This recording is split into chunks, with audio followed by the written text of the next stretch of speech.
किसान भाइयों नमस्कार। आज हम बात करेंगे सोयाबीन की बुवाई के समय किसानों को कौन सा खाद देना चाहिए।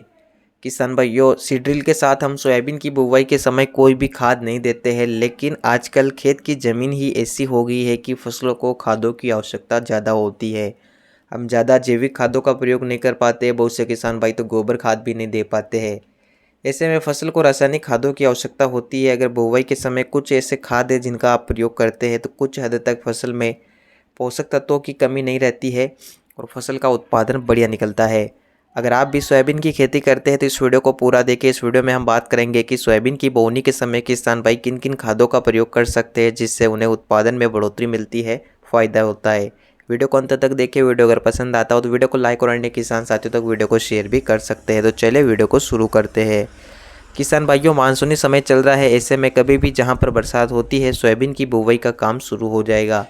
सोयाबीन की बुवाई के समय किसान भाई मशीन से सोयाबीन की बुवाई करते हैं तो मशीन में कोई भी खाद नहीं दिया जाता है, क्योंकि अगर आप मशीन के साथ कोई भी खाद अपनी फसल को देंगे तो सोयाबीन के बीजों का अंकुरण नहीं होगा, क्योंकि बीजों के पास खाद एक साथ मिक्स हो जाएंगे जिससे सोयाबीन का दाना खराब हो जाएगा। ऐसे में किसान भाइयों को खेत की तैयारी के समय खादों का प्रयोग करना चाहिए। उसके बाद बरसात होने पर किसान भाई सोयाबीन की बुवाई कर सकते हैं। किसान भाइयों, खादों के बारे में बात करें तो किसान भाइयों, सोयाबीन की फसल एक तिलहनी फसल है जिस कारण फसल को सल्फर की आवश्यकता ज़्यादा होती है। ऐसे में बहुत से किसान भाई गर्मी के दिनों में ही एसएसपी का प्रयोग कर देते हैं खेत की तैयारी के समय, जिससे पौधे को सल्फर की पूर्ति हो जाती है। इसके अलावा पौधे को नाइट्रोजन और फास्फोरस की भी उतनी ही आवश्यकता होती है। पौधे में अगर इन दोनों तत्वों की पूर्ति भी आप करेंगे तो भी पौधे में फल फूल बढ़ोतरी होगी, पैदावार अच्छी होगी। अब बात करें कि किसान भाई सोयाबीन की बुवाई के समय किन किन चीज़ों का प्रयोग कर सकते हैं।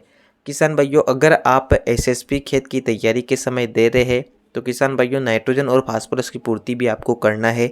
इसके लिए आप चाहे तो यूरिया का प्रयोग कर सकते हैं। इसके अलावा बहुत से किसान भाई पोटास अलग से प्रयोग कर लेते हैं।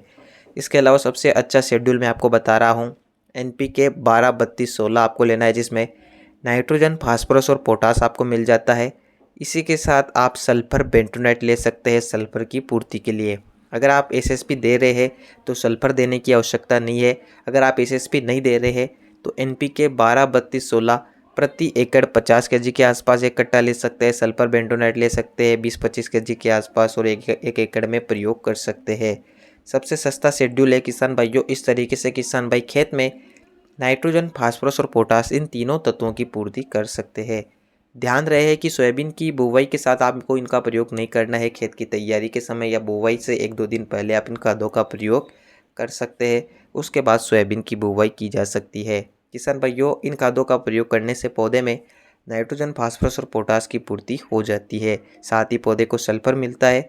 सोयाबीन एक तिलहनी फसल है जिस कारण पौधे को सल्फर की आवश्यकता होती है। हालांकि हम तो सोयाबीन की खेती में किसी भी प्रकार से बुवाई के समय कोई भी खाद नहीं देते हैं। कमेंट में ज़रूर बताइए कि आप सोयाबीन की बुवाई किस प्रकार से करते हैं। धन्यवाद।